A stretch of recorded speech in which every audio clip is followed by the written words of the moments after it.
नमस्कार बच्चों, good afternoon to all of you. स्वागत है आप सभी का। आज ये जल्दी से सभी लोग कैलकुलेशन का महाकुंभ बैच ऐसे ही नहीं है, इसके अंदर बहुत सारी चीजें हमने पढ़ी है और अभी बहुत कुछ सीखना बचा है। आप जैसे जैसे बैच खत्म होगा आपको एक अलग ही अनुभव ऐसा होगा कि आपको ये लगेगा कि इसके बिना गणित में स्पीड आना असंभव है। ठीक है, आपको ये भी समझ आ जाएगा क्यों केवल पढ़ाई पढ़ाई करके स्पीड नहीं बन पाती, क्योंकि बच्चों की ना बेसिक चीजें बहुत कमजोर हैं। कैलकुलेशन जिसकी इंपॉर्टेंस सबसे ज्यादा है उस पर उन्होंने बिल्कुल ध्यान ही नहीं दिया और ना उन्हें कोई इस चीज के बारे में समझाने वाला ना कोई पढ़ाने वाला। तो भाई आपके पास तो बैच है, आप अपनी जिंदगी संवार लीजिए, है ना। तो शुरुआत करते हैं आज की क्लास की। आज की क्लास में आपको कॉपी पेन लेके बैठना होगा, क्योंकि आज जो चीजें हम पढ़ेंगे वो थोड़ी ऐसी हैं जिसमें टाइम लगता है। ठीक है, तो स्टार्ट करते हैं आज की क्लास। परसेंटेज को फ्रैक्शन में कन्वर्ट करना, है ना। ध्यान से देखिएगा। नमस्कार भाई सभी को, सभी लोग भाई बहुत खुश रहें और बहुत तरक्की करें। हम यहाँ आपके साथ हैं, है ना। जैसे कि ध्यान से देखना, किसी ने मेरे से पूछा 44.28%। अब ये ना 2% को मिला के बना है, एक तो 30% और एक 14.28%। लगभग 30% क्या होता है, 3/10 होता है। 14.28 क्या होता है, 1/7 होता है। और जब मैं इसको जोड़ता हूं तो कितना आता है, नीचे आ जाएगा 70, या आ जाएगा 21 और 10 31। ये मेरा आंसर हो जाएगा। यानी इस परसेंटेज का मतलब ये है। ठीक है जी, इस परसेंटेज का मतलब ये है हमारा। तो आज की क्लास में हम पहले इन्हीं पर ही काम करने वाले हैं। कॉपी पेन लेकर बैठो, ठीक है। पर यह है कलम जल्दी जल्दी चलाना है और कैलकुलेशन जल्दी जल्दी करनी है। जैसे कि मैं पहला शुरुआत करता हूं यहां पर 13.33, 53.33, 33.33 प्लस 20, यानी 1/3, 1/5। तो ये आ गया 8/15। कहां पर है, ए ऑप्शन में आंसर आ जाएगा। ठीक है जी, 8/15 हमारा आंसर हो जाएगा। हमें ये नहीं लिखना, हमें ये लिखना है नोटबुक पे, उसके बाद सीधा आंसर मार्क करना है। ठीक है, आगे बढ़ते हैं। 22.5। अब 22.5 को आप कैसे लिख सकते हैं, 22.5 को मैं ऐसे भी लिख सकता हूं कि 2.5% का 9 गुना। तो ये क्या होता है मेरा 1/40, तो 9/40 हो गया। ये मेरा आंसर आ जाएगा। ठीक है भाई, 1/40 कैसे हुआ, 25% होता है 1/4। 2.5% क्या हो गया, 10 से भाग करना, यानी 1/40, तो 9/40 आ जाएगा। आगे बढ़ते हैं 46.66। तो काफी सारे तरीके हो सकते हैं। मैं 30% और 16.66, 30% हो गया 3/10, 16.66 हो गया 1/6। ठीक है, तो एलसीएम कितना आ गया, 30 आ गया। ये आ गया 9 और 5 14, 14/30 यानी 7/15। डी ऑप्शन आंसर हो जाएगा। ठीक है जी, डी ऑप्शन मेरा आंसर आ गया। भाई यहाँ पर कलम लगेगा, 10 और 12.5 भी कर सकते थे भाई। आप अपने हिसाब से किसी में भी तोड़ सकते हैं, आपको आंसर बताना है बस। 34.28, भाई मुझे जो नजर आ रहा है 20% और 14.28। 20% हो गया 1/5 और हो गया 1/7, तो 7 + 5 हो गया 12, नीचे आ गया 35। तो मैं बिना पेन के भी कर दूंगा। अब जैसे जैसे तजुर्बा रहेगा तो बिना पेन के भी आप कर पाएंगे। तो 12/35 मेरा आंसर आ गया, क्योंकि इसे मैंने लिखा 20 + 14.28। तो भाई पेपर में ऐसा तो है नहीं कि जो परसेंटेज आप पढ़ के गए हैं वही मिलेंगी, इस तरीके की भी मिल सकती हैं। 52.84, भाई मुझे नजर आ रहा है 42.84 + 10, तो ये हो गया 1/10, ये हो गया 3/7, तो 30 7 37/70, बी ऑप्शन आंसर आ जाएगा। 37/70 मेरा आंसर हो गया। ठीक है जी, ये हमारा आंसर आ जाएगा। भाई ये जल्दी जल्दी करना है, सबसे बड़ा खेल तो यही है कि आपको ये जल्दी करना है, नहीं तो आराम से तो कोई भी कर लेगा। अगला देखिए 47.5, 47.5 को मैं ऐसे भी लिख सकता हूं 50% माइनस 2.5%। 2.5% क्या होता है? 1/40, यही होता है।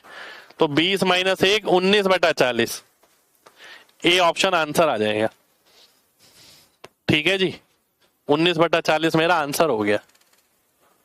अगला देखिए 21.11, 11.11 प्लस 10, 11.11 क्या होता है? 1/9, 1/9 और 1/10 क्या होता है? 19/90, ऊपर जुड़ जाता है नीचे गुणा हो जाता है। 19/90 का मतलब हो गया सी ऑप्शन, ये मेरा आंसर आ जाएगा। ठीक है भाई, एग्जाम में यूज होती हैं ये सारी चीजें। अगला देखिए 44.44 प्लस 10, है ना, नजर आना चाहिए देखते ही। तो 4/9 प्लस 1/10, 40 9 49/90, सी ऑप्शन आंसर आ जाएगा। 49/90 आंसर हो गया मेरा। अगला देखिए 98.88, भाई 88.88 के अंदर 10 जोड़ देंगे। 88.88 क्या होता है? 8/9, 10 जोड़ेंगे 1/10, 80 और 9 89/90, ए ऑप्शन आंसर आ जाएगा। 89/90, ठीक है, ये मेरा आंसर हो गया। अगला देखिए भाई इंस्पेक्टर चालीसा में ना ये सब दे रखा है, इसीलिए खास है इंस्पेक्टर चालीसा, बेसिक कैलकुलेशन को मजबूत करने के लिए आपकी। ठीक है 37.27, तो 27.27 प्लस 10, 10 का मतलब हो गया 1/10, 27.27 हो गया 3/11, तो 30 11 41/110, बी ऑप्शन मेरा आंसर आ जाएगा। गुड इवनिंग भाई, है ना, बी ऑप्शन हमारा आंसर हो गया। अगला देखिए 55.45, भाई 45.45 और 10, 10 का मतलब हो गया 1/10, 45.45 का मतलब क्या है? 9.09 का 5 गुना, यानी 5/11, तो कितना आ गया? ये आ गया 50 और 11 61, 61/110, डी ऑप्शन आंसर आ जाएगा। ठीक है जी, आगे बढ़ते हैं। 82.72, तो देखो मैं ना आपको उन परसेंटेज से भी रूबरू कर रहा हूं जिसके बारे में बच्चे पहले से पढ़ के नहीं जाते, पेपर में जब आते हैं ना घबरा जाते हैं वो। ठीक है, तो 82.72, तो ये हो गया लगभग 72.72 प्लस 10, 10 का मतलब हो गया 1/10, 72.72 का मतलब हो गया 8/11, तो ये आ गया 80 और 11 91, 91/110, बी ऑप्शन आंसर हो जाएगा। नमस्ते। 28.33, तो भैया 20 और 8.33, तो 20% हो गया 1/5, और वो हो गया 1/12, 1/5 1/12, 5 + 12 17, 17/60 आंसर हो गया। सी ऑप्शन आंसर आ जाएगा। ठीक है जी, 17/60 आंसर हो गया। अगला देखिए 16.25 कितना होता है? 16.25, तो अगर मैं 10% अलग ले लूं 1/10, 6.25 क्या होता है? 1/16, 16 और 10 का एलसीएम क्या होता है? 80 मान लेते हैं, तो 8 और 5 13, 13/80 हो जाएगा। डी ऑप्शन आंसर आ जाएगा। ठीक है 13/80। अगला देखिए 83.33,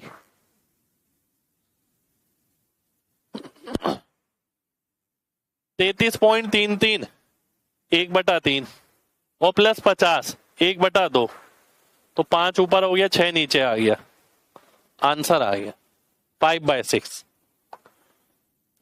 अगला देखते हैं अब। तो ये था हमारा पहला टाइप जो हमने खत्म कर दिया प्रैक्टिस के लिए, और इंस्पेक्टर चालीसा किताब में है, बहुत सारे हैं, मतलब पूरी बुक ही प्रैक्टिस की है। अगले टाइप पे आता हूं मैं, नेट इंक्रीज और नेट डिक्रीज। ठीक है, ये निकालना है मेरे को, जैसे कि ध्यान से देखिएगा,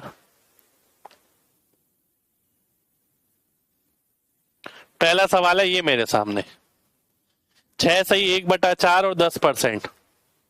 ठीक है, ध्यान से देखिए, इसका मेरे को ना इंक्रीज नहीं निकालना, मेरे को फ्रैक्शन निकालनी है, मैं केवल फ्रैक्शन ही देखना चाह रहा हूं इसके अंदर। ठीक है, मेरे को ये नहीं देखनी नेट, मेरे को फ्रैक्शन देखनी है। कैसे? 6 सही 1/4 का मतलब है 16 से 17, ये हो गया 10 से 11। ठीक है, तो ये कितना आ गया 187, ये कितना आ गया 160, तो ये कितना हो गया 17/160। ये मेरा आंसर आ गया। नेट इंक्रीज निकालूं या नेट फ्रैक्शनल इंक्रीज निकालूं, बात एक ही है। 17/160 को मैं 100 से गुणा करूंगा, मेरा आंसर आ जाएगा। अगला देखते हैं, 6 सही 2/3% की कमी 15% की बढ़ोतरी। भाई इसका मतलब क्या है, 15 से कोई चीज एक कम हो गई 14। अगले का मतलब क्या है, 15% की बढ़ोतरी का मतलब है 20 से कोई चीज 23 हो गई। ठीक है, ये आ गया। तो आइए देख लेते हैं, 2 से काटते हैं 7, 2 से काटते हैं 10, तो 150 और 161, ये नहीं करना इसमें। ठीक है, 150 और 161 यानी 11/150, ये नेट आ गया। तो इसके अंदर ना पूरा कैलकुलेट नहीं करना आपको, केवल फ्रैक्शन कैलकुलेट करनी है।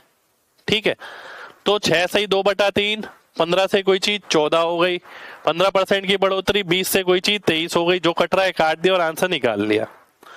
अगला देखिए, ये ऑप्शन इसके नहीं है।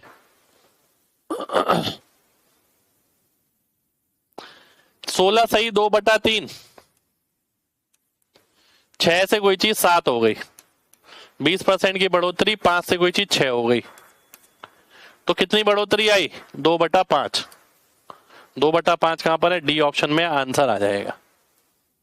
ठीक है जी, 2/5 मेरा आंसर आ गया। अगला देखिए, जल्दी जल्दी करने की कोशिश करनी है हमें। 10 से कोई चीज 13 हो गई, 7 से कोई चीज 6 हो गई। ठीक है, तो 3 5, तो 35 से 39 हो गई, 4/35 आंसर आ गया। ये नहीं देखना, केवल इतना देखना है। ठीक है, अगला देखिए, 12.5% की कम बढ़ोतरी, 8 से कोई चीज 9 हुई, फिर 16 से कोई चीज 15 हो गई।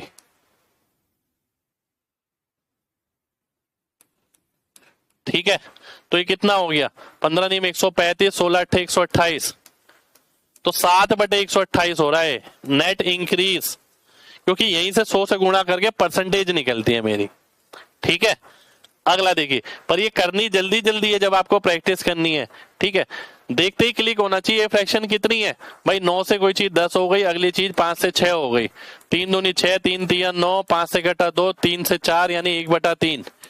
1/3 का मतलब क्या होता है 33.33% भी होता है। तो बी ऑप्शन मेरा आंसर आ जाएगा। ठीक है, तुरंत रिएक्ट करना है। ये हो गया 4/9, 9 से कोई चीज 13 हो गई, और गुणा 15% की कमी 20 से कोई चीज 17 हो गई। ठीक है, अब मैं सॉल्व कर लेता हूं।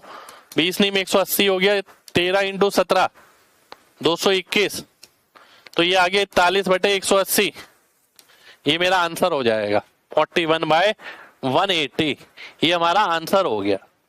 ठीक है, आगे देखिए, 9 सही 1/11, सीधे ही देख के पता लगना चाहिए। 11 से कोई चीज 12, 5 से कोई चीज 6, 16 अगर करते हैं 72, 55 यानी 17/55, ये नेट इंक्रीज आ गया मेरा। कहां पर है, सी ऑप्शन में आंसर हो जाएगा।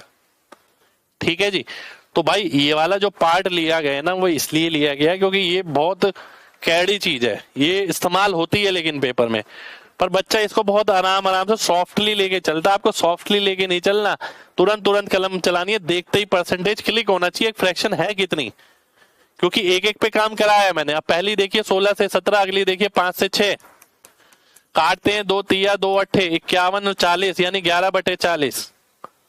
ठीक है, ये मेरा आंसर हो जाएगा 11/40। अगला देखते हैं, 11/40 कितना आएगा, इतना आएगा। 62.5% की बढ़ोतरी, तो 8 से कोई चीज 13 हो गई, गुणा 8 से कोई चीज 7 हो गई, तो देखिए 91 और 64, तो 27/64 आंसर हो गया।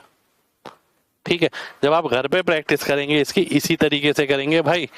इंपॉर्टेंट चीज है, एक देखो हमने पहले आपको नॉर्मल फ्रैक्शन कराई, उसका मतलब क्या होता है, फिर बढ़ने घटने का मतलब बताया, नेट सिखाया आपको कि नेट कैसे निकाला जाता है। फिर यहाँ पर नेट जब निकाल रहे हैं हम, जब एक बढ़ रहा है एक घट रहा है, पर ये फ्रैक्शन में है, परसेंटेज है, जरूरी नहीं है कि इंटीजर ही हो। अगला देखिए, तो ये कितना हो गया 3/7, यानी 7 से कोई चीज 10 हो गई, ये हो गई 10 से कोई चीज 13, तो 7 से 13 यानी 6/7 आंसर आ गया, बी ऑप्शन आंसर हो गया। ठीक है जी, आगे बढ़ते हैं।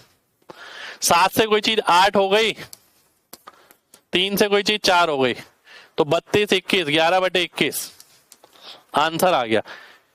आप ये देखना एग्जैक्टली 2, 3, 4 सेकंड लग रहे होंगे बस, और इसी की प्रैक्टिस है, नहीं तो आता तो दुनिया को है, सबको हर कोई कर लेगा। अगला देखिए, 3 से कोई चीज 5 हो गई और 3 से कोई चीज 4 हो गई, तो 20, 9, 11/9 कहां पर है भाई, यहां पर है ए ऑप्शन में, ये मेरा 11/9 होगा। वो मेरे को कैसे पता लगा, देखो बताया था ना आपको, 11/9 का मतलब क्या, 1 सही 2/9, ये हो गया 100%, और 2/9 क्या होता है 22.22, तो देखते ही आंसर मार्क कर दिया मैंने। ये सब सिखाया हुआ है भाई, है ना, ये सब सिखाया हुआ है आपको। अगला देखिए, 22 सही 2/9, यानी 2/9, 9 से कोई चीज 11 हो गई, अगली चीज 8 से 9 हो गई, 9 से 9 कटा, 8 से 11, 3/8 खत्म, 2, 3, 4 सेकेंड बस। ठीक है, इससे ज्यादा नहीं। अगला देखिए, 11 से 1/9, 9 से कोई चीज 10 हो गई, अगली देखिए 6 से कोई चीज 5 हो गई, तो कुछ कट तो नहीं रहा यहाँ पर, ये कट रहा है 25, 27, 2/25, 2/27 है ना, तो ये आंसर आएगा लगभग 2/27, वो भी नेगेटिव में आएगा क्योंकि डिक्रीज हो रहा है। 62.5% की बढ़ोतरी, तो 8 से कोई चीज 13 हो गई, अगली चीज 3 से 2 हो गई, तो 2 से काटा 4, 12, 13, 1/12, सी ऑप्शन आंसर आ गया, है ना। अगला देखिए, आप देख रहे हो मैं टाइम भी बहुत कम दे रहा हूं, तुरंत कलम चला रहा हूं, तुरंत एक्सप्लेन कर रहा हूं और तुरंत आगे बढ़ रहा हूं। भाई बैच का पर्पस ही यही है ना, तो आपको भी इस हिसाब से करना पड़ेगा।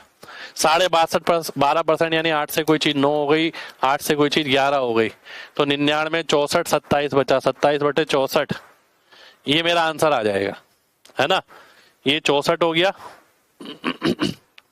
ये 99, 27 थोड़ी आएगा, 99 है ना, 35 आएगा, बी ऑप्शन आंसर आएगा। अगला देखिए,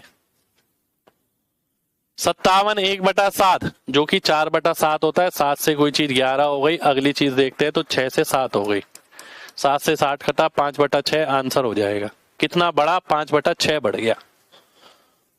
अगला देखिए, 42 6/7 यानी 3/7 होता है, 7 से कोई चीज 10 हो गई, अगली चीज देखते हैं 55 5/9 यानी 5/9, 9 से कोई चीज 5 कम हो गई यानी 4 हो गई, 40 और 63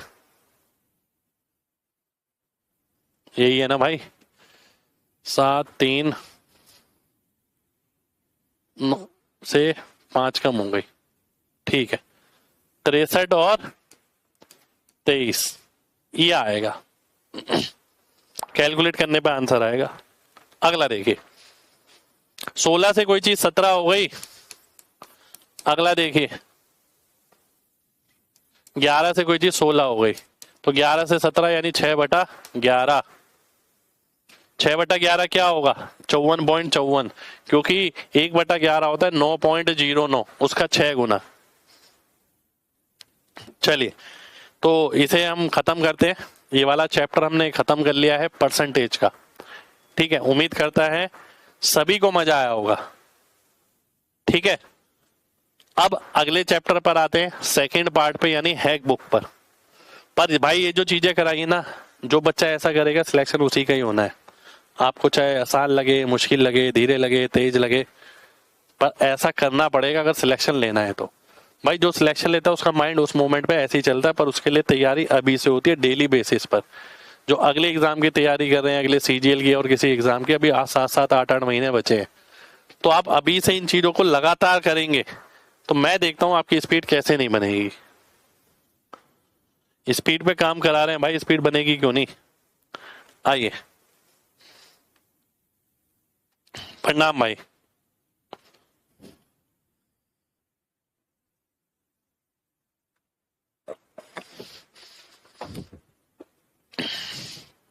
रिमाइंडर थ्योरम से कैलकुलेशन पर अटैक। एक छोटा सा हिस्सा, एक छोटा सा हिस्सा जो कभी कभी बहुत काम आ जाता है, ठीक है। आइए देखते हैं इसका कॉन्सेप्ट समझते हैं। पहले सबसे पहले भाई क्या लिखा है, यहां हमारा मकसद रिमाइंडर थ्योरम पढ़ाना नहीं है, ठीक है। इसके एप्लीकेशन को बताना है जिसे लगाकर बहुत सारे क्वेश्चन में हम अपनी कैलकुलेशन कम समय में कर सकते हैं। ध्यान से बात समझिए, पहले रिमाइंडर देखिए क्या होता है। अगर 26 को 8 से भाग किया तो 2 बचा, ठीक है। और इसे मैंने लिख दिया 3 बारी में गया, 2 शेषफल बचा 8 से भाग करने पर, ठीक है। तो जो ऊपर वाला पार्ट होता है ना, इसे हम शेषफल बोलते हैं। ये शेषफल होता है, ये वो होता है जिससे भाग किया गया, ये वो होता है जितनी बारी में गया। अब यहाँ 2 शेषफल बच रहा है तो हम इसे पॉजिटिव रिमाइंडर बोलेंगे। वहीं अगर मैं एक नंबर दे रखा है 43, इसे 8 से भाग करता हूं, वैसे तो मुझे 5 लिखना चाहिए था, पर अगर मैं 6 ले लेता हूं तो 48 आ गया, -5 आ गया। तो -5 भी हो सकता है रिमाइंडर, ठीक है। पर इसका माइनस, रिमाइंडर में माइनस का कोई लॉजिक नहीं होता, इसे पॉजिटिव बनाना पड़ता है।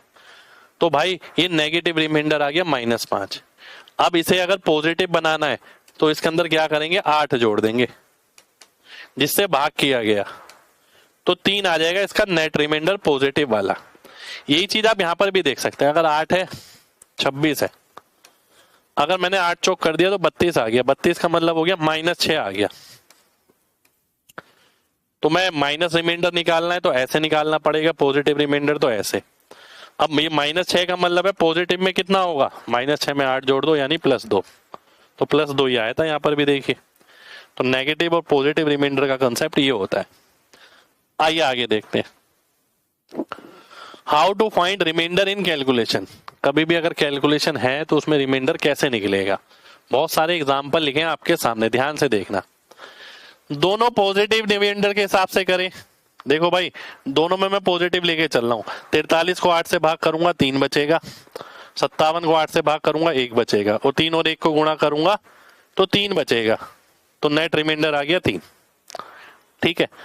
जब दोनों रिमाइंडर मैंने पॉजिटिव लिए तो 3 ही रिमाइंडर आ गया। अगर मैं दोनों नेगेटिव लेके कोशिश करता हूं, इसी के अंदर ही नंबर वही रखा है मैंने, तो 8 पंजे 40 होता है, 8 6 48 होता है। 48 से कितना कम है, -5। 8 8 64 होता है, 64 से कितना कम है, -7।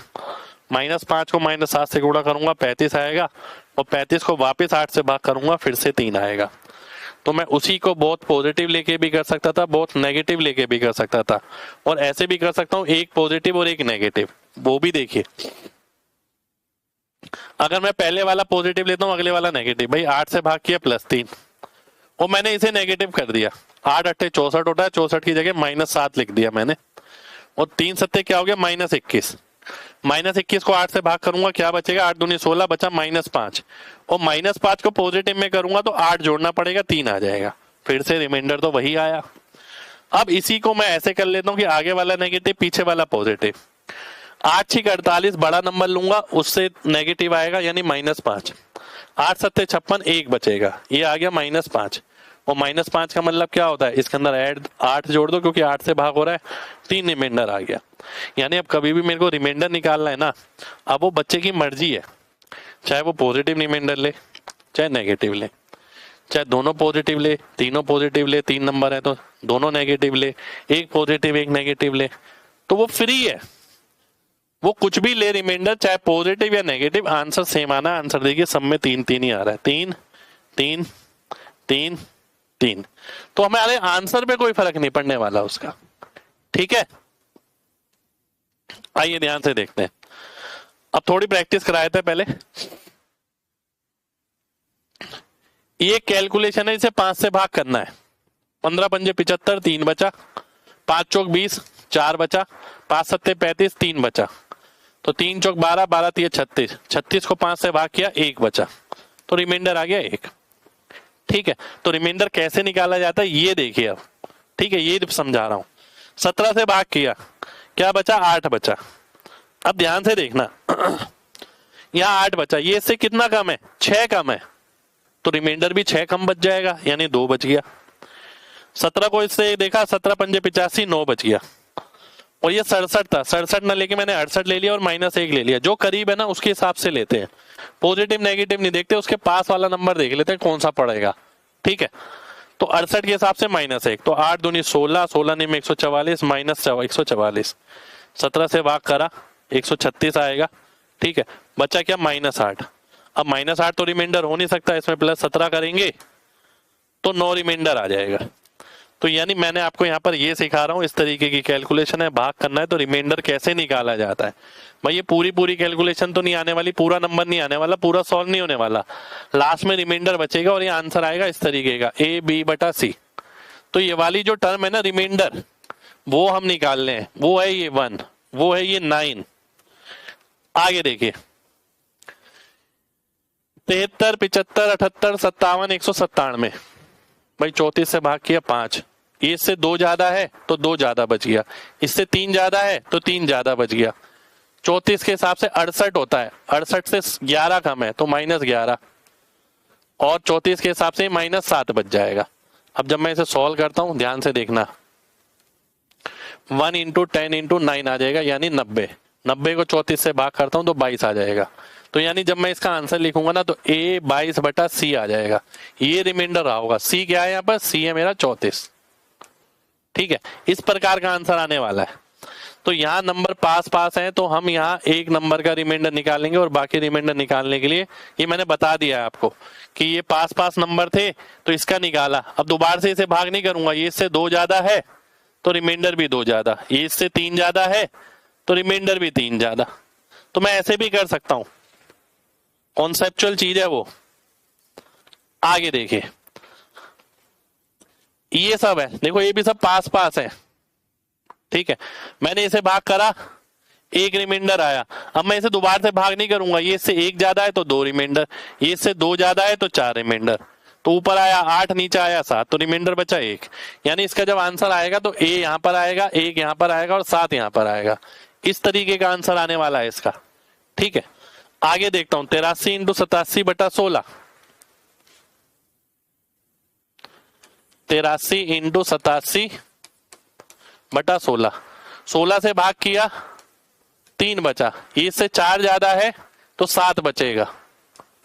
ठीक है, 7 बचेगा, तो 3 सत्ते हो गया 21। 1 सेकेंड हो जाइए,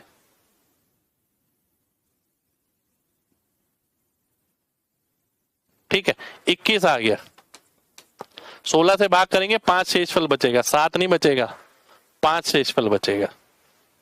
ठीक है, आगे बढ़ते हैं।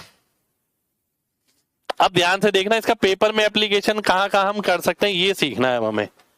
बहुत ध्यान से समझना सभी लोग। अभी तक मैंने आपको क्या बताया, मैंने आपको ये बताया कि भाई रिमाइंडर क्या होता है, पॉजिटिव रिमाइंडर क्या होता है, नेगेटिव रिमाइंडर क्या होता है, नेगेटिव को पॉजिटिव कैसे बनाते हैं, ये मैंने आपको बताया। फिर मैंने आपको ये बताया कि भैया कोई कैलकुलेशन अगर होती है उसमें अगर रिमाइंडर वाला सॉल्यूशन है, फ्रैक्शन वाला A/B/C, ये चारों ऑप्शन में नजर आ रहा है, तो भाई आप केवल रिमाइंडर निकालना चाहते हैं तो कैसे निकालेंगे वो मैंने आपको बताया। अब यहां देखिएगा, एग्जाम में रिमाइंडर थ्योरम का एप्लीकेशन n/2 की पावर p और 5 की पावर p है। मान लेते हैं मेरे को ये कैलकुलेट करना है और मेरे पास ये 4 ऑप्शन है। ठीक है, बात को समझना। तो मैं रिमाइंडर थ्योरम से इसका आंसर निकाल सकता हूं। कैसे भाई, इसका मतलब है मैं केवल ये वाला पार्ट निकाल लूं तो आंसर आ जाएगा। ठीक है, यानी अगर मेरे को रिमाइंडर निकालना है तो ये कोई भी नंबर को अगर 5 से भाग करते हैं तो रिमाइंडर निकालना है, तो 8 को 5 से भाग करो, बचेगा 3/5। और 3/5 को आप दशमलव में लिखते हो तो क्या लिखते हो, 0.6। तो 0.6 कहां पर आ रहा है, यहां पर आ रहा है, तो ये ऑप्शन आंसर आ जाएगा। सी ऑप्शन मेरा आंसर हो जाएगा।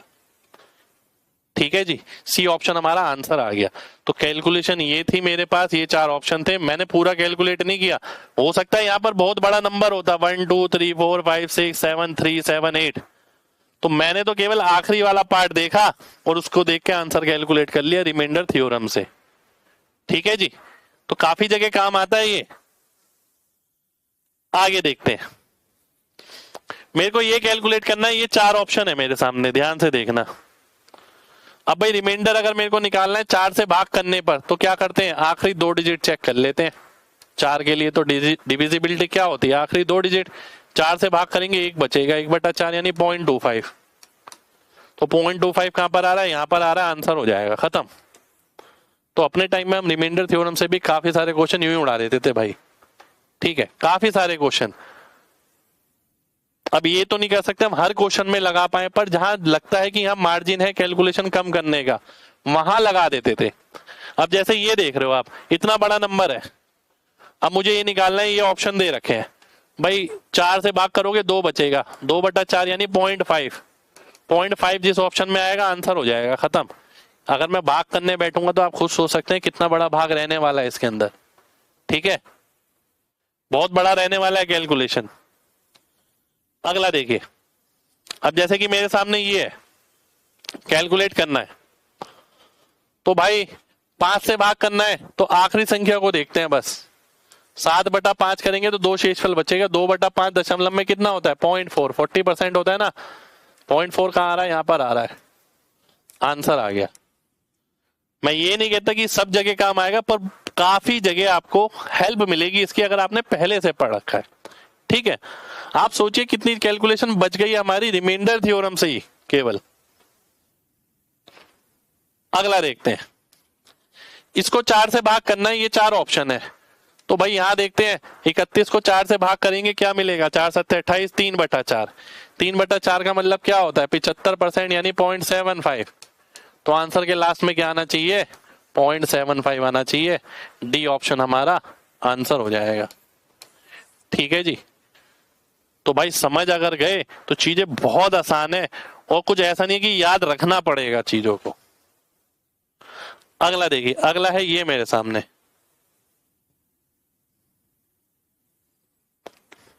अब जैसे कि मैंने कैलकुलेशन करी और ये कैलकुलेशन आ गई मेरे सामने, ये मेरे पास 4 ऑप्शन है। कई बार ऐसे ऑप्शन मिलते हैं आपको, मतलब 10 में से 2-1 बार तो मिल जाते हैं, 2 बार 3 बार, कि ए B/C, ए B/C, ए B/C, ए B/C।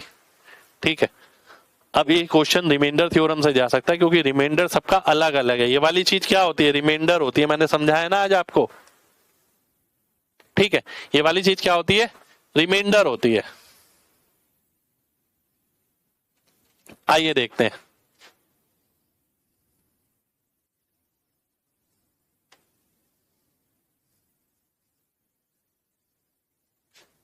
ध्यान से देखिए। अगर मैं 5 से काटता हूं, यहाँ क्या बचा, 3 बचा, यहाँ क्या बचा, 2 बचा, यहाँ क्या बचा, 2 बचा, 3 दूनी 6 दूनी 12, 12 को 5 से भाग किया 2 रिमाइंडर बचेगा। ठीक है, तो 2 रिमाइंडर, लेकिन 2 ऑप्शन तो कट गए मेरे, इन दोनों में पड़ा है। अब क्या करेंगे, कई बार ऐसा होगा, ये भी ध्यान रखिए, 2 ऑप्शन में रिमाइंडर सेम मिल जाए तो लास्ट डिजिट लगा सकते हैं आप, फिर कैलकुलेशन से तो बच ही जाएंगे ना भाई। आप सोचिए पूरा गुणा करना फिर पूरे को भाग करना, उससे तो आसानी है दोनों चीजें।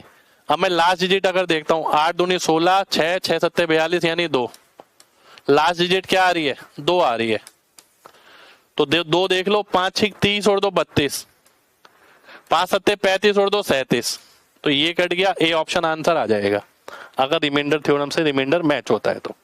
ठीक है, ये 2 चीजें ना इतनी काम की, आप देखिएगा इस टाइप के ऑप्शन जहां भी हैं 99% केस में आप आंसर ऐसे ही निकाल लेंगे। ठीक है, चलिए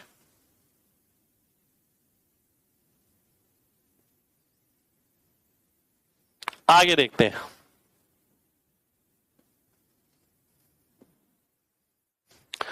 1.75, 0.75 का मतलब है 75%, 75% का मतलब हो गया 3/4, तो 1 सही 3/4 यानी 7/4। 0.25 का मतलब हो गया 75%, 75% नहीं 25%, यानी 1/4, तो 2 सही 1/4। ठीक है, 9.6 का मतलब हो गया, 0.6 का मतलब हो गया 60%, यानी 3/5, 9 सही 3/5। यानी आपको ये भी पता होना चाहिए कि भैया इन चीजों को अगर मेरे को भिन्न में लिखना है मैं ऐसे लिख सकता हूँ, इसको भिन्न में लिखना है, जरूरी नहीं है 100 लगा के काटने की। एक लिखा ये कितना है 75%, 3/4 यानी ये। ऐसे यहाँ देखिए 2 लिखा 0.25 ये है, ये आ गया, ऐसे ये आ गया। ठीक है, आगे देखिए 19.6 लिखा है कहीं, इसको अगर भिन्न में करना है मेरे को, ध्यान से देखिए 0.6 का मतलब हो गया 60%, यानी 3/5, तो 19 3/5 सॉल्व किया, ये आ गया। 22.4, 0.4 का मतलब हो गया 40%, ये मैंने आपको बता चुका हूं सारी चीजें, 2/5 सॉल्व किया, ये आ गया, ऐसे ही आ गया। ठीक है, अब ध्यान से देखिए, यदि किसी क्वेश्चन में हमें ये कैलकुलेट करना है और इस प्रकार से ऑप्शन है, क्या कैलकुलेट करना है, 2 5 5 3 7 बटे 5, तो क्या शेषफल बचना चाहिए, 2 शेषफल बचना चाहिए। 2/5 कहां पर आ रहा है, एक ही ऑप्शन में आ रहा है, ये मेरा आंसर आ जाएगा। तो ऐसा बहुत सारी जगह होगा, मैं बोल रहा हूं ना, आज तो आपने सीखा है, अब जैसे जैसे आप आगे बढ़ेंगे कैलकुलेशन खुद करेंगे, मजा आ जाएगा आपको। ये किताबों में थोड़ी, ये तजुर्बे का पार्ट है भाई। यदि किसी अन्य सवाल में, ठीक है ध्यान से देखिए, एक कोई सवाल है यहां पर, ये इसके 4 ऑप्शन है,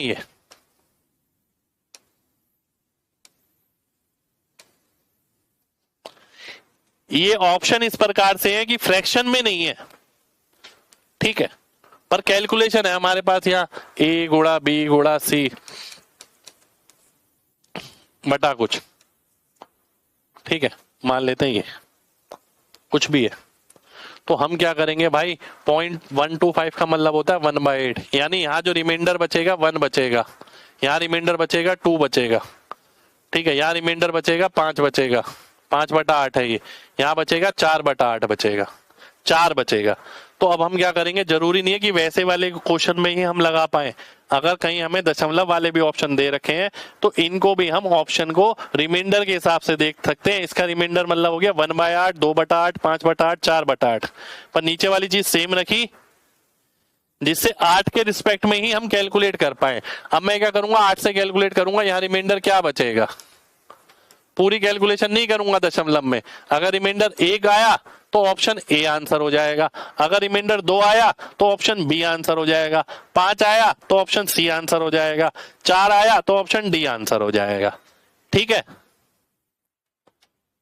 चलिए आगे बढ़ते हैं, एक और चीज देख लेते हैं लास्ट में, सेम वही चीज है। देखिए मान लेते हैं यहाँ पर ऑप्शन था ये, यहाँ था ये, यहाँ था ये, यहाँ था ये, तो इस बात का मतलब क्या है, मतलब समझो, इसका मतलब है रिमाइंडर 1/7, 2/7, 3/7, 4/7। अब आपको वही कैलकुलेट करना है कि आपकी कैलकुलेशन का रिमाइंडर क्या आ रहा है, पूरी कैलकुलेशन आपको नहीं करनी है, रिमाइंडर निकालो। अगर 1 आया तो ए आंसर, 2 आया तो बी आंसर, 3 आया तो सी आंसर, और 4 आया तो डी आंसर। ठीक है जी, 0.125 1/8 कैसे, अब भाई आपको ये भी बताना पड़ेगा। देखो पूरा चैप्टर खत्म हो गया, एक बच्चे ने यही पूछ लिया 0.125 1/8 कैसे, भाई 12.5%, और 12.5% का मतलब क्या होता है 0.125, ये बताया था 2 दशमलव आगे चला जाता है, और उसकी वैल्यू भी बताई थी 1/8 होती है भाई। ठीक है, चलिए तो आज के लिए हम यही करेंगे, ये वाला चैप्टर भी हमने खत्म कर दिया है, रिमाइंडर थ्योरम से कैलकुलेशन पर अटैक। तो अब आप जैसे जैसे पढ़ेंगे, अब मैंने ज्ञान की दिशा दे दी है आपको, अब इस दिशा में आपको घर पे कैलकुलेशन पे काम करना है। यानी रिमाइंडर थ्योरम ये जरूरी नहीं है कि जब a b/c हो तभी लगा पाए, कई बार दशमलव में भी अगर इस तरीके से है 0.25, 0.50, 0.75, तब भी हम रिमाइंडर थ्योरम लगा के आंसर निकाल सकते हैं। ठीक है, मैंने ये भी आपको बताया। तो मिलते हैं आपसे अगली क्लास में यानी कल, जब तक अपना ख्याल रखें, जय हिंद।